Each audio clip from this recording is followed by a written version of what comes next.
Let your curiosity rise. Mad Bricks webcast, Where the human spirit flies.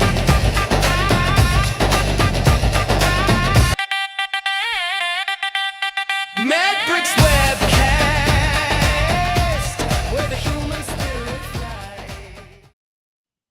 Hey, welcome to the Medbix webcast. This is Raman Anamaraju. I'm the host.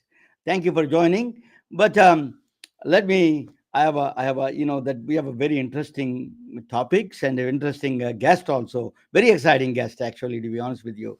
So that's. Let me introduce you my co-host, a woman on perils, a woman wearing the perils. She's a better talking, better looking, better talking, and a brilliant woman. She's a doctor of nursing practice. Dr. Susan Davis. Let me welcome, Dr. Welcome, Susan. Back Good to the evening. Hello, Romana. I Thank love you so very girls, much. you know. You love the pearls? I love your I new love intro. girls, It's you so know. sexy. Your new intro, you did a good job on that. I really like it. Yeah, that's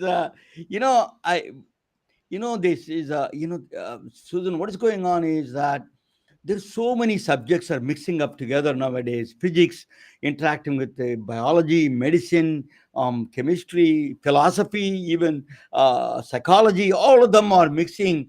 Is a, such a way we cannot even understand how it is that interacting each other. That yesterday I was listening placebo effect. The how the mind can influence the people and in the disease regression, progress, and everything. It's a very strange world we are entering into. What do you think in general?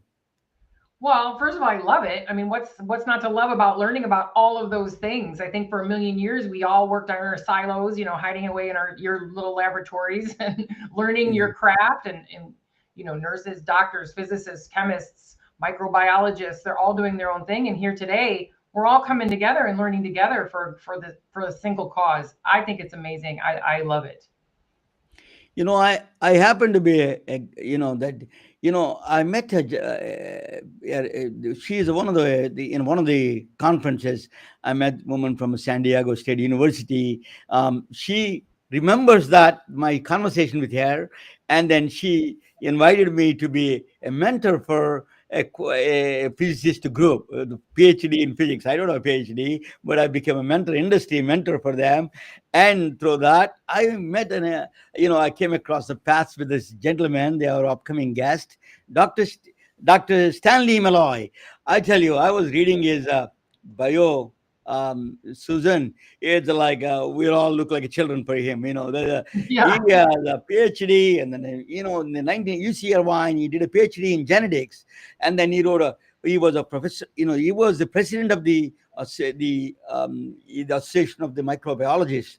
It is a very powerful association that is a very, they did a lot of advances. Now that is mixing up with these infectious diseases, a lot of new things that is coming up. It is just a mind-boggling how they're all interacting. So he is emeritus professor, he's a dean of San Diego State University. He is leading the innovation center in San Diego State University research program. Let me introduce Dr. Stanley Maloy.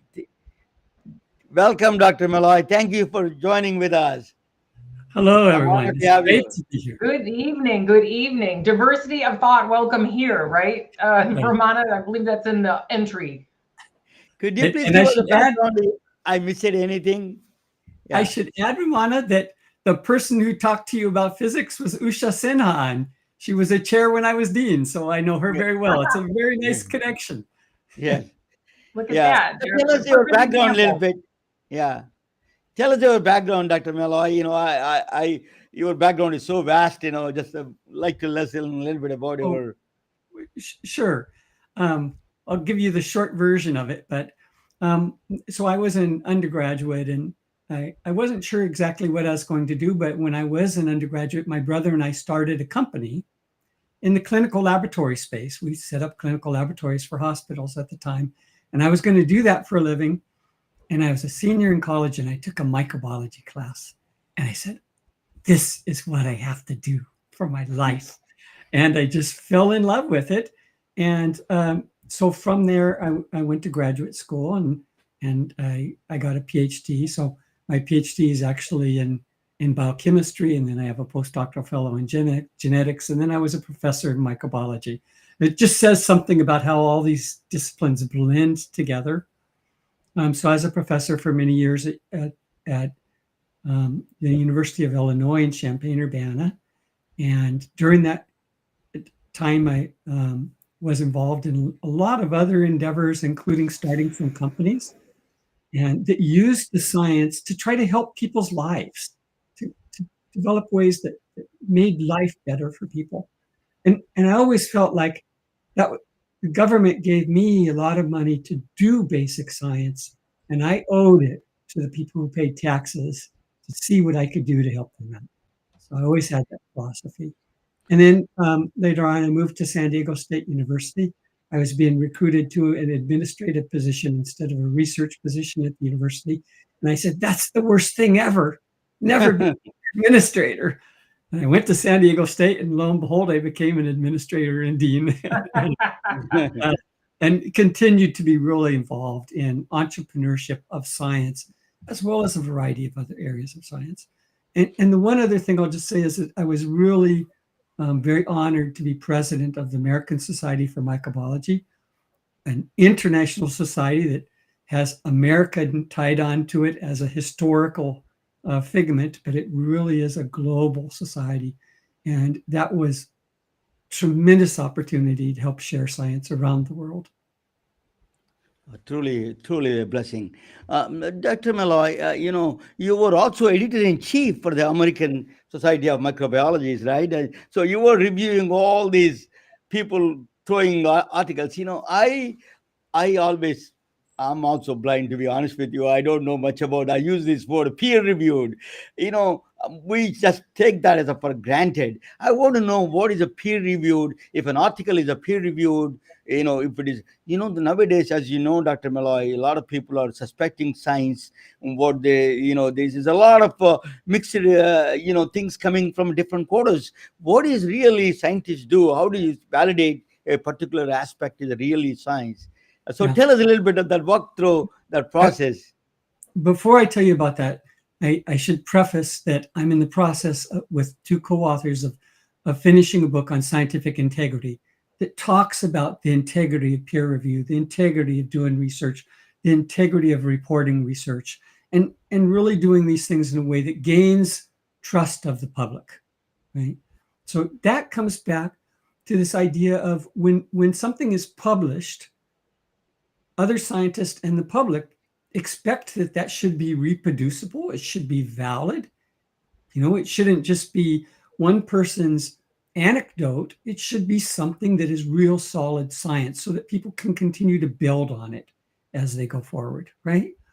And so this is why the whole thing of peer review is so important. So the idea is you'll bring in 3 experts who know that area, who can evaluate the data and look at the data and make comments and suggestions.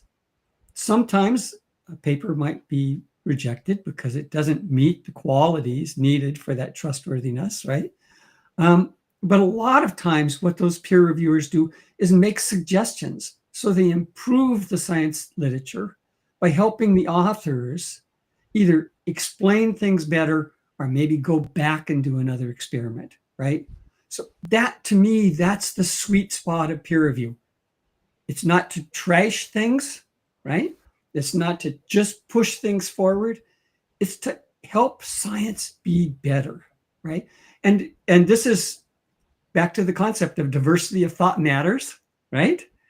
Having those different kinds of experts look at it allows you to bring in the diversity of thought that can really improve the scientific output.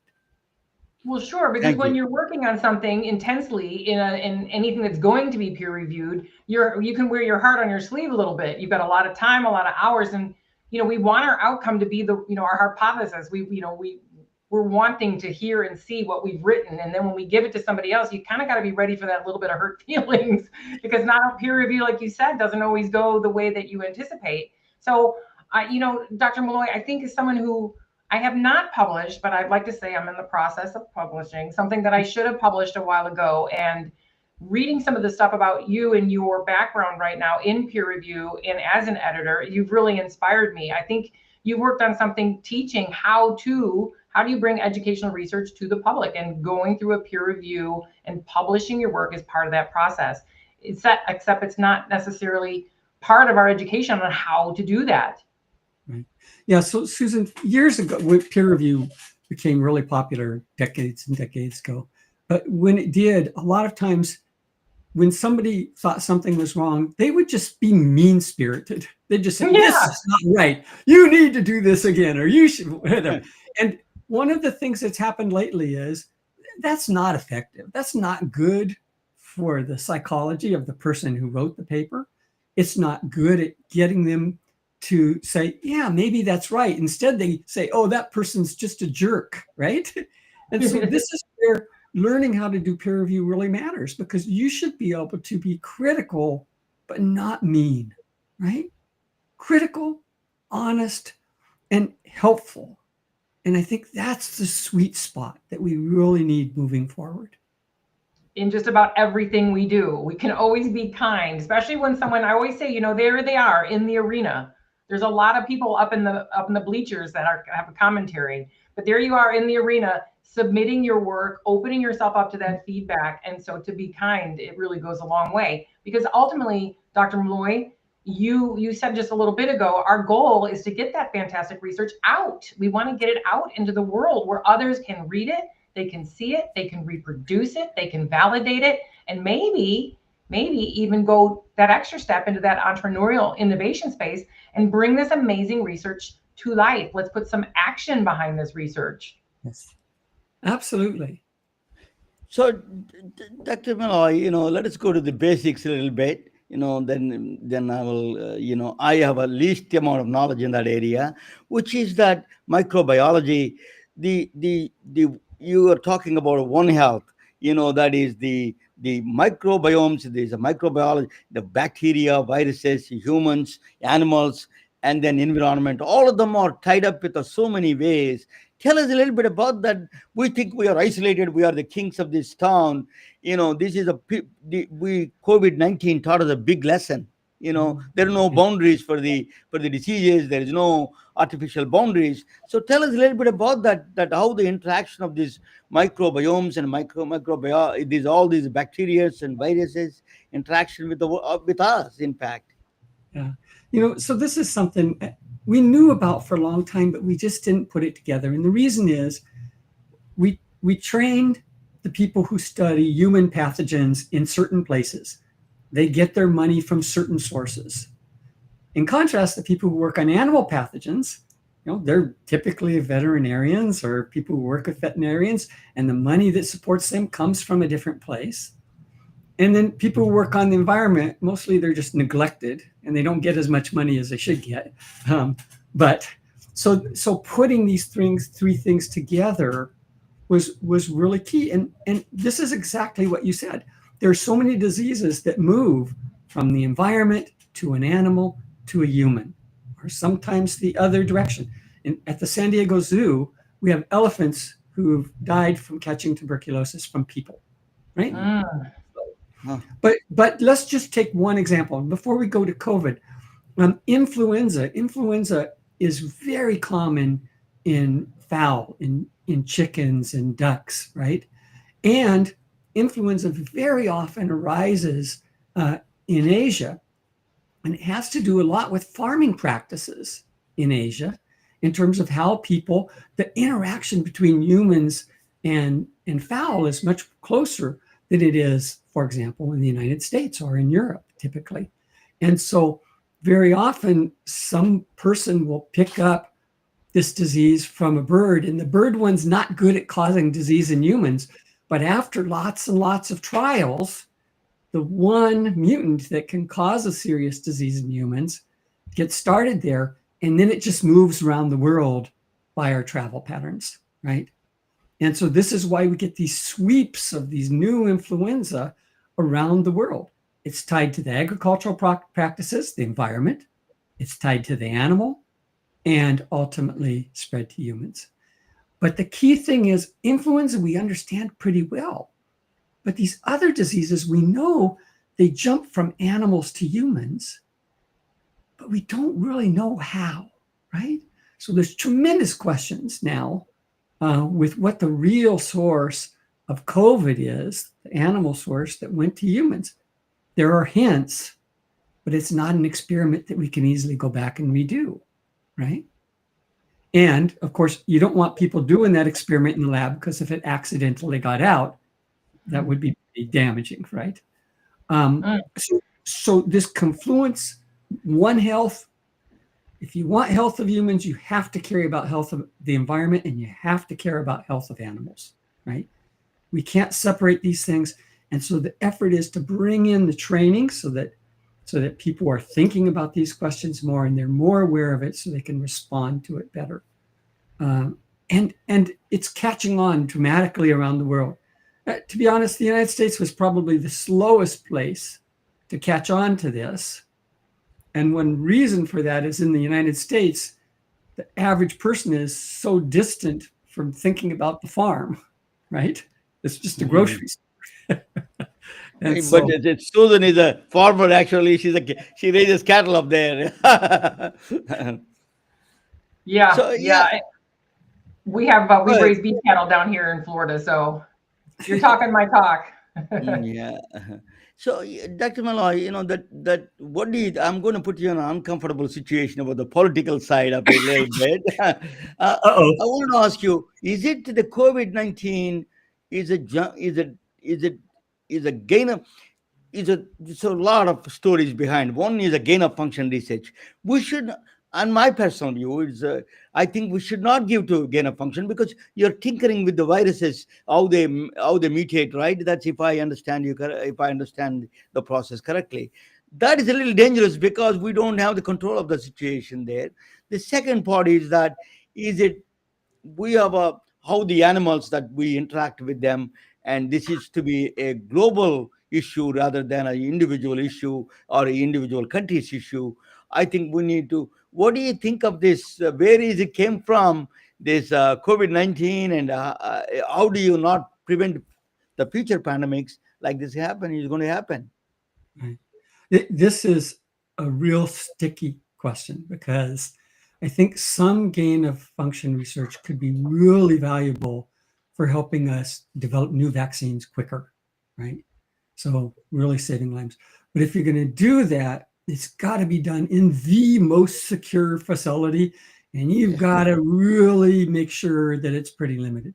So it gets to be really hard, because now you have to have not only trust in the people who are doing that in your country, but you have to have trust around the world, right? So for example, I think that there's some very solid, really good science done at the Wuhan Institute. They've had a couple of biosafety incidents that were pretty serious, right? I'd be nervous about them doing gain of function research, right? Because at least we should not fund that outside of the United States, because at least we know what the process here, right? Yeah, but so I think that there are some experiments that you want to say, we just are not going to do that.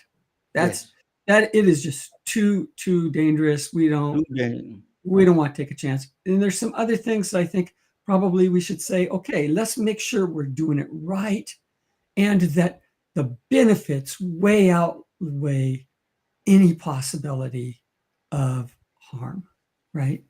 A really, really tricky question. I have a good friend, Michael Imperiali, who's spent a lot of his life thinking about this issue, and we discuss it a lot, and I'm still on the fence about things.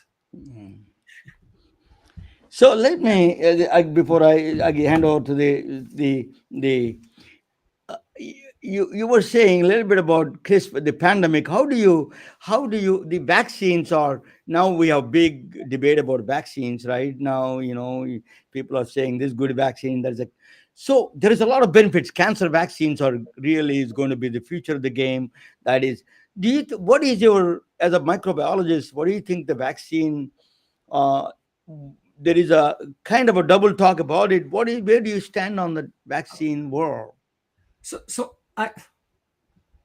Vaccines save lives, period. Okay. Now, to get a vaccine to the market, you need to go through a lot of really careful studies. And it's important. It wouldn't not make sense for us to develop a vaccine and start giving it to people. We don't know the efficacy. We don't know the potential side effects. And there are our immune system, whenever it reacts to anything, can have a side effect, right? So I think it's really important to know those things. But it's also true that there are diseases that cannot be treated in other ways, that vaccines have been amazing. Let's just talk polio, right? Polio was a serious problem. My grandmother was paralyzed. She didn't have use of her legs because of polio as a kid, right? So I was raised with this real intense awareness of what could happen. And the number of children's lives who were saved and who were allowed to be functional, grow to functional adults because of the polio vaccine is just phenomenal. Nowadays, talk about anti-cancer vaccine, the papillomavirus vaccine is really making phenomenal strides in saving lives, right? And one of the big arguments against the papillomavirus vaccine is that it can be associated with sexually transmitted diseases. And so if people are vaccinated, they're not going to have any reason not to do risky sex. I just think people who are going to do risky sex are going to do risky sex. And the other people, you could potentially really save lives. And so I think we need to think about that like that. I mean, I can go on about this for a long, long time, but there is a lot of lunacy in this field right now.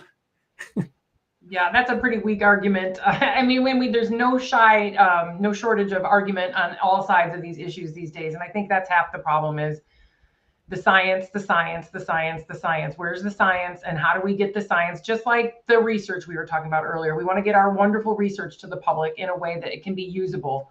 The science has to get to the people in a way that's usable. And we have to be able to hear in a way that it sinks in to the public where the science can be applicable and save the lives. That's why we're doing what we're doing.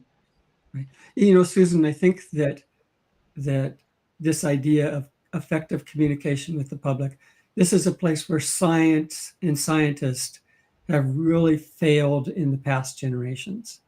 There were some people who were good communicators, but overall, we haven't maintained that back and forth with the public. So they think of scientists as people who care about the same things and become trustworthy when you hear a face.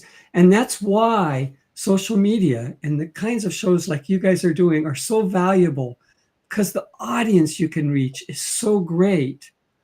And you can go away with a feeling for a person instead of just something that you read or something that a reporter talked about it.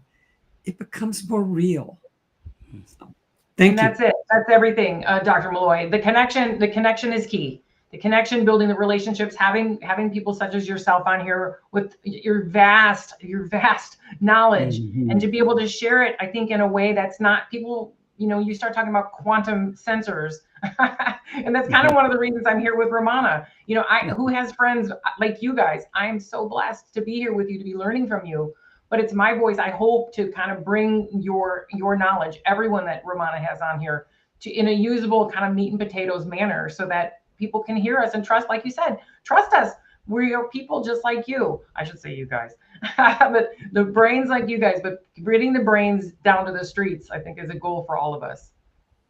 Thank you for the compliments, Dr. Maloy, coming from you. Let us talk about a little bit about CRISPR, that I wanted to ask you, so you have a double-edged sword here, the AI, somebody sitting down and artificial intelligence can produce a deadly virus in small town, in a terrorist town. That's what he wants to destroy the universe entire. Or you want CRISPR engineering is also aiding to that point. How do we navigate this very dangerous world of bad actors? In the United States, after we had our big 9/11 incident, we had the Mirthax case where people where a person, a bad actor, if you would, was sending anthrax to people to try to infect them and kill them. And so that really made the US start to think a lot about these kinds of bad actors. And this was close to the time I was ASM president. And so I had a lot of involvement talking to federal agencies, the FBI and the CIA, about how you detect those things. And one of the things that really tends to be true is that if you're making something really, really bad, and you're not a real serious expert with this amazing facility that somebody would probably identify, your probability of killing yourself before you kill anybody else That's is good so news. much higher, right? And there are so many cases where bioterrorism efforts, in fact, backfired, and they Really? didn't serve the purpose because the people just didn't know enough microbiology, or they didn't have the kind of facilities to do what they needed. I hope it stays that way, but I also think this is a case where we do need to have ways of stockpiling solutions, right? Let us talk about some business, before I'm going to next question. I'm going to let it Susan come down.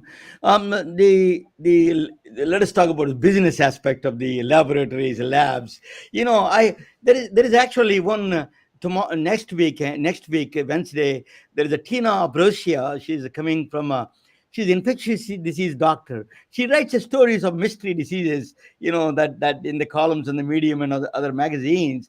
So I think these are all where the virus came in. Sometimes they found out. So what she's saying, one of the thing is big problem with the labs are they're not giving on time because you don't know exactly what that mystery disease is, and they want to send the sample to them and find out, hey, you want to do metagenome testing, all the comprehensive testing. They said, oh, we are closed. We have to come tomorrow, and then. So how do you stop this dangerous world we are in? We need about 24 hours access to the labs, and that's a very you run the lab and with your brother, as you said. So tell us a little bit about the evolution of these labs. Yeah. So in the past, not so long ago, 20 years ago or so, um, it was really true that if you're doing a sophisticated test, you needed to send it out to another place, right? And so when my brother and I started doing this lab stuff, it was before we had the internet. That says something about my age. and so basically, if a hospital didn't do a test itself, it would, for example, take a blood sample and it would send it off. Somebody would drive that sample across town to a place where they could do the test. That place did the test. Somebody drove the results back to the place. And then when the result got there, the doctor had to be in-house. It had to be ready to be able to take that result and turn it into a therapy, right?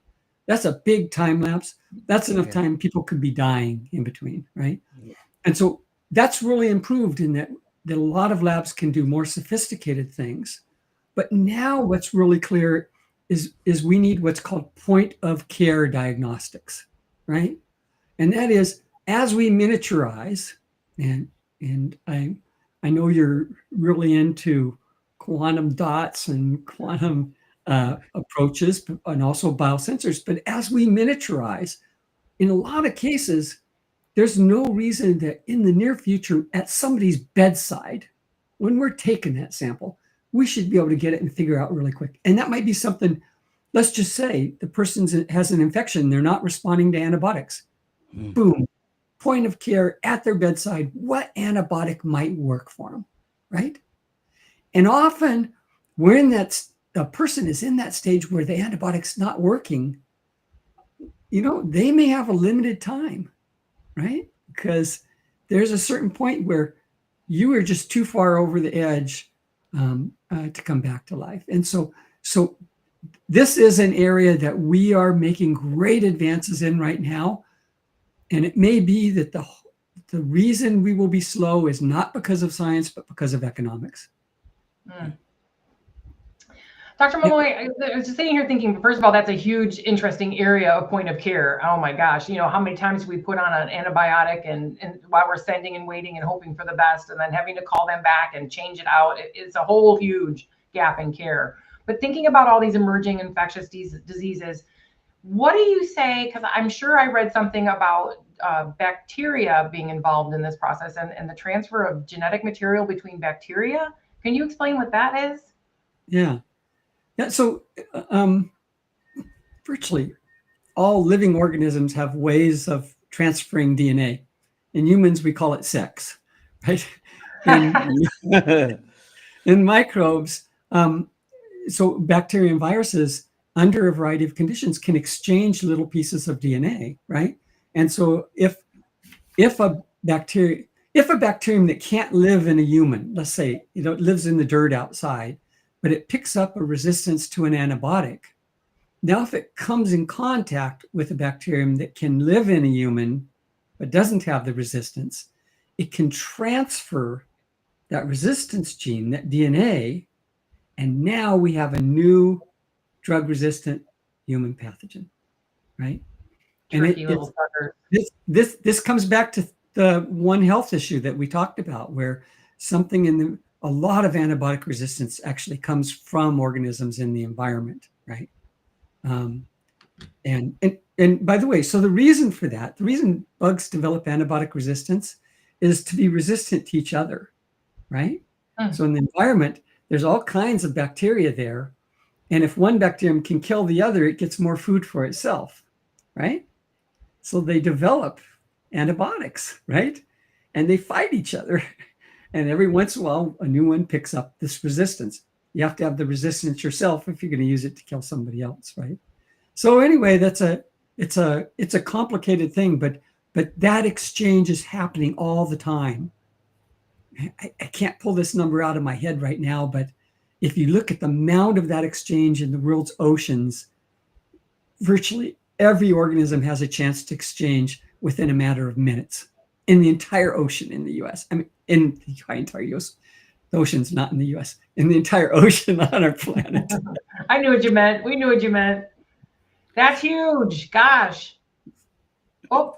That you mentioned about quantum side. I'm going to talk about a little bit, if you don't mind, a little bit about the quantum side of the.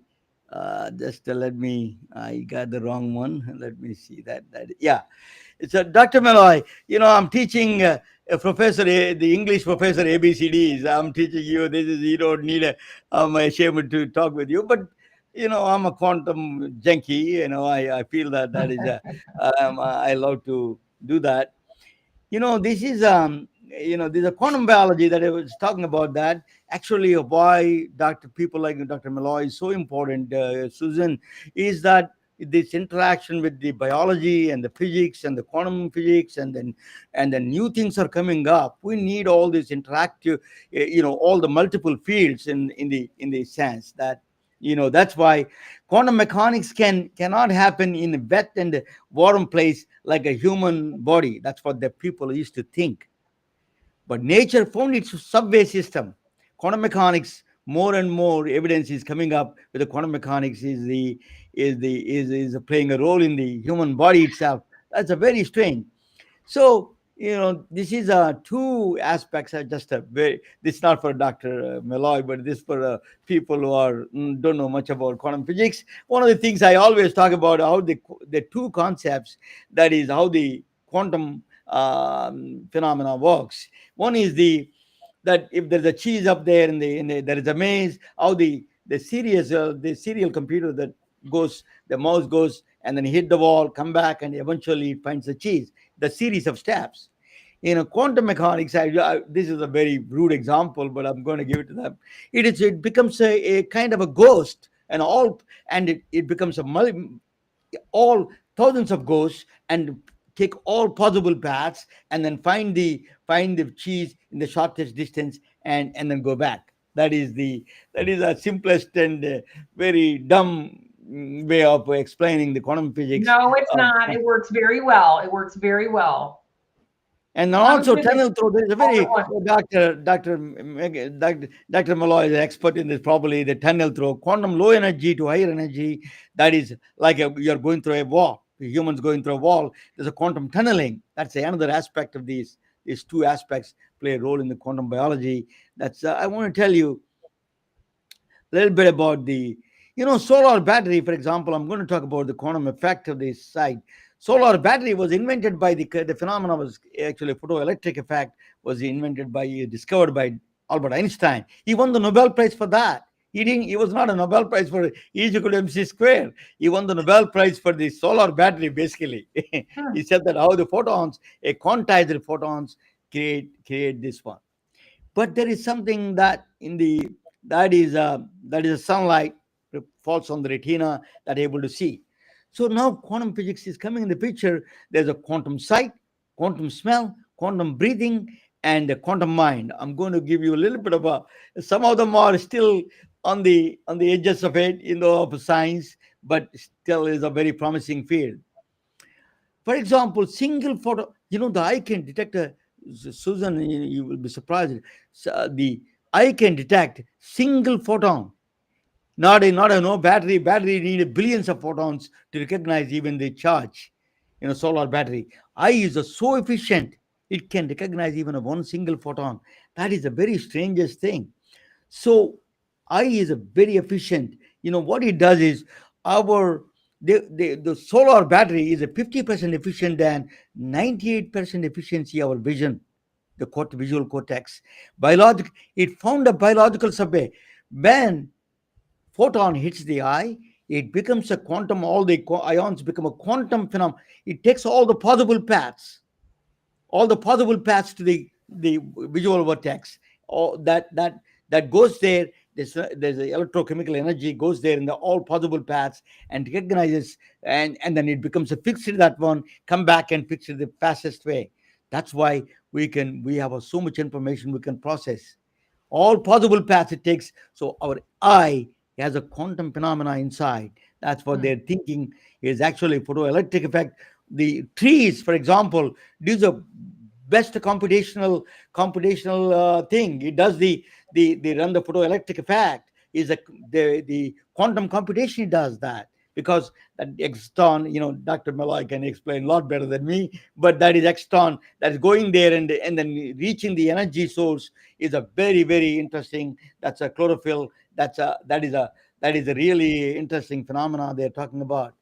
Then next is quantum smell. For example, our noses of humans can only recognize the 400 receptors they have. Maybe 10,000 smells we can detect, but we can detect a lot more smells than some people can say the difference between the northern Italian wine to southern Italian wine.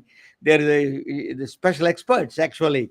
The reason was they're saying that quantum tunneling is playing a role because we may not have all the receptors enough to recognize all the millions of smells, but the reason was the quantum tunneling that is the pair that creates that kind of quantum tunneling is creating this vibrational spectrum, is creating that kind of phenomena. Quantum smells, we can smell a lot more without that classical physics is not possible.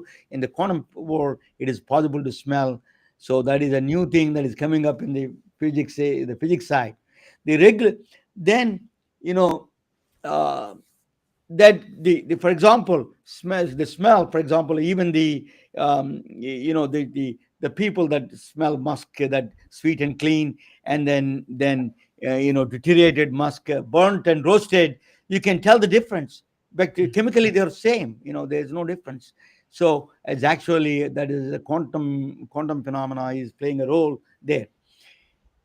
So that's about the 360 receptors in genes we have, but we can smell 10,000 smells. If I'm wrong, Dr. Malay, excuse me, I'm not a biologist. I'm giving a very broad idea about these kind of things.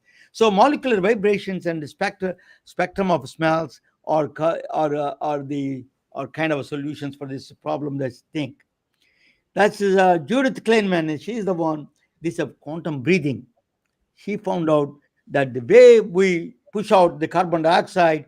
It is not possible without a quantum effect. The enzymes come in the picture. We can carbonic acids. We can push it out through a lot more. Otherwise, we would have been dead. Because they could not survive. You can comment anything, Dr. Malay. You can come and jump in anything anytime you wanted to add something. You're more than welcome. So this Judith is actually, I don't know if she got the Nobel Prize, but she deserves it. Judith Kleinman, she's UC Berkeley. She was actually awarded a civilian highest honor in the Obama administration, but she did this quantum tunneling. She found out these enzymes can, the lower energy to the higher energy, they jump into the enzymes reaction, catalytic reactions. So it's a very interesting things that we are in the body. There's a mystery there. Could I jump in for 1 second, Ramon? Please. Just before we came on this podcast, I listened to a talk this afternoon about hearing and sound.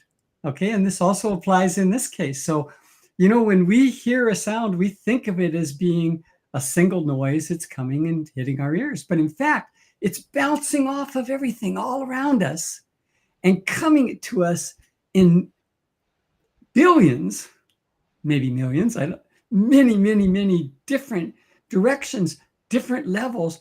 And our brain has to take all of that together through a quantum process and turn it into a recognizable sound instead of just some blur of noise.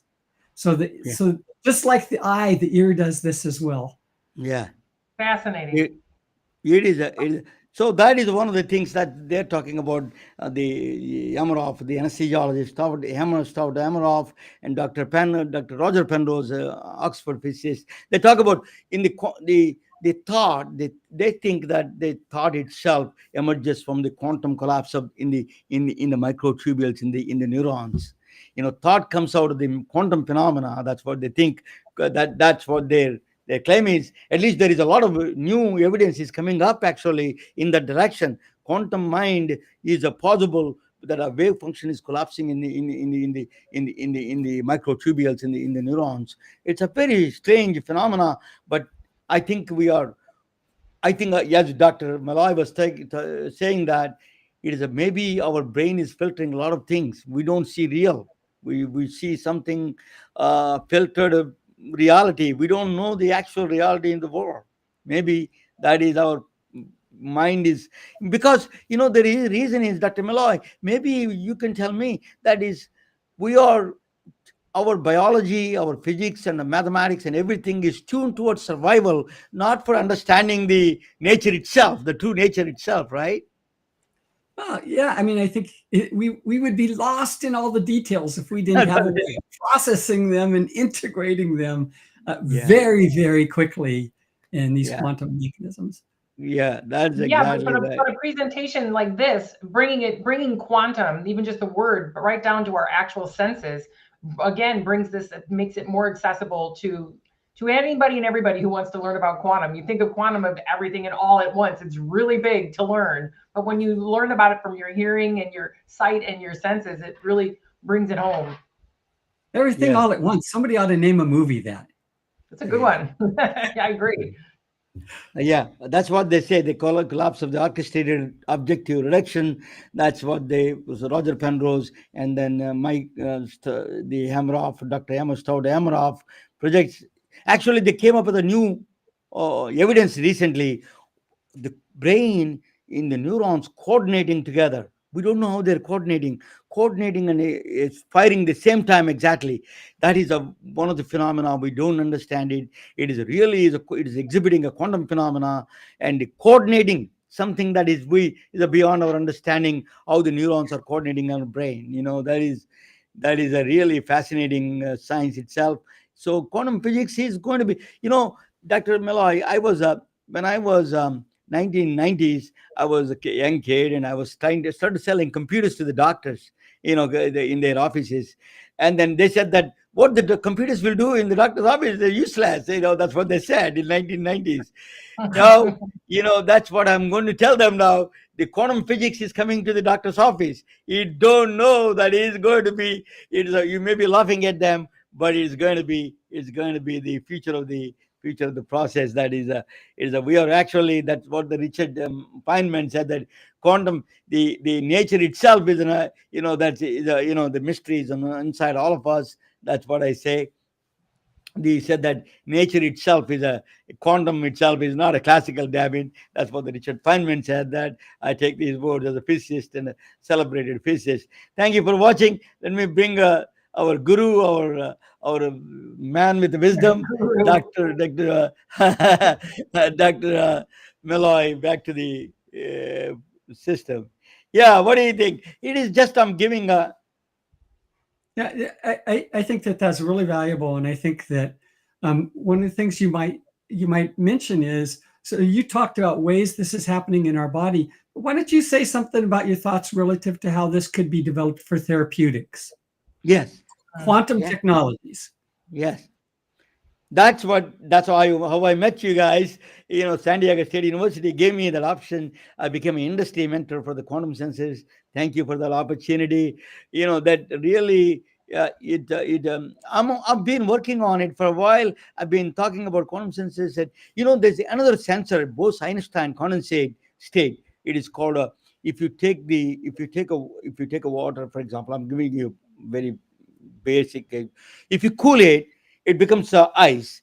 When you cool all the way to the Kelvin minus 273 degrees, there's like a lowest temperature in the universe. What it becomes a wave.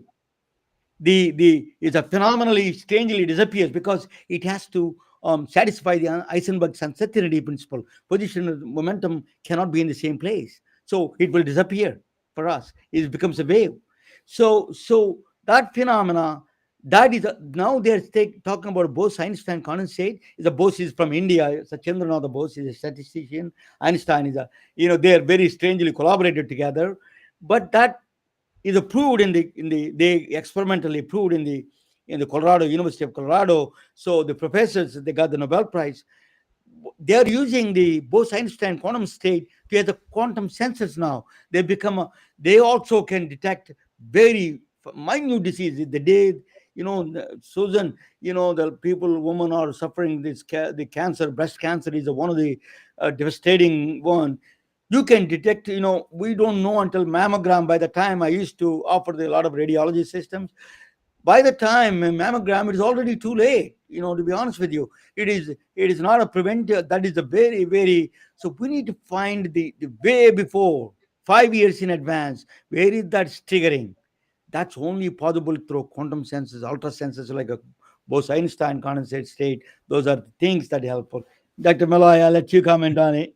Well, so I'll just say, to put it in perspective, a reason these quantum sensors can do that is because they can process so much information, but they can also exclude the extraneous information, right?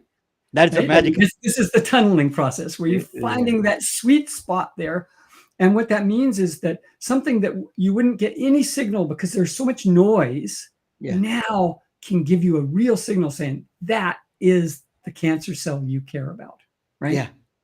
And that's what I'm sitting here. Sorry, that's what I'm thinking this whole time. I'm thinking chaos theory because there's just so much coming in, but yet the words you just used a little bit ago, Ramana, were coordinated and orchestrated. And Dr. Maloy, that's what you're just describing. It's actually takes so much. Yeah. Right down to this coordinated, orchestrated one cell. One cell. Yeah.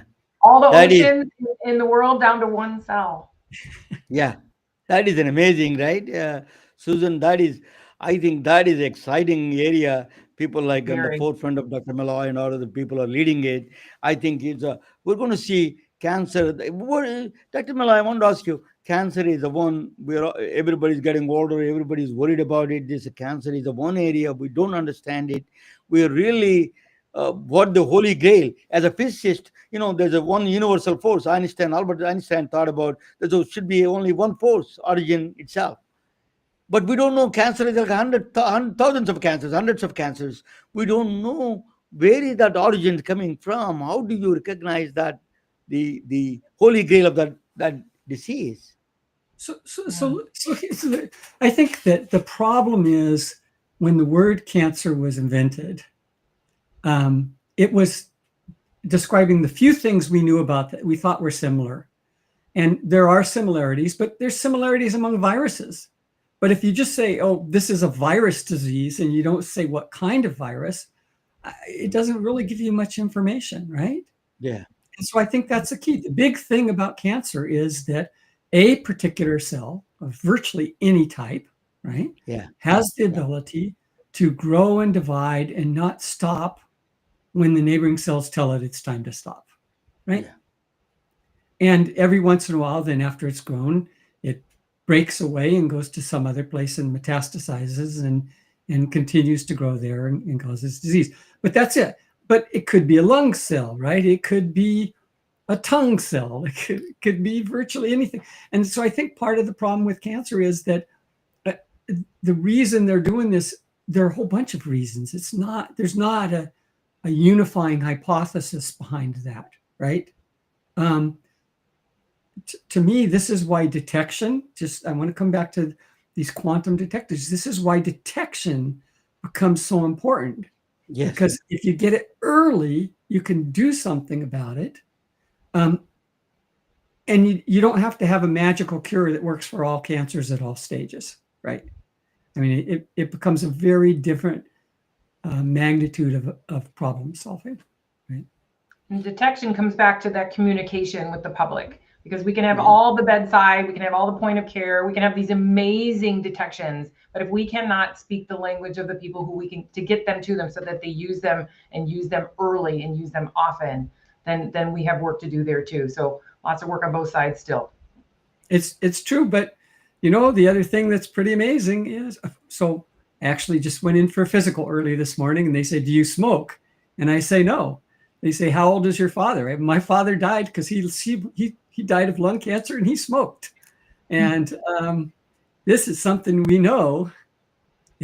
There's no ifs or buts about whether smoking causes lung cancer. And look at the number of people who still smoke, right? Yeah.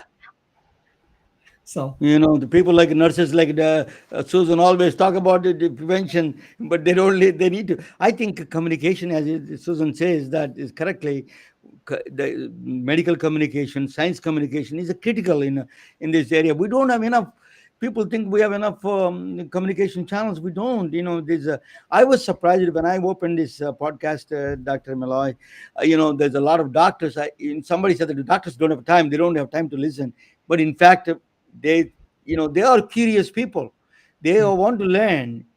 I was just mentioning a quantum sensor on the way to in the radiation oncology conference. That doctor stopped in the middle, and then how is that? Just tell me, explain to me. He was asking me, just if you don't mind, I want to play that just a 5-minute video that I interaction with him. If you don't mind, I'll do that. It's a little bit of a little bit stitch, but I'm going to do that a little bit if you don't mind. Yeah.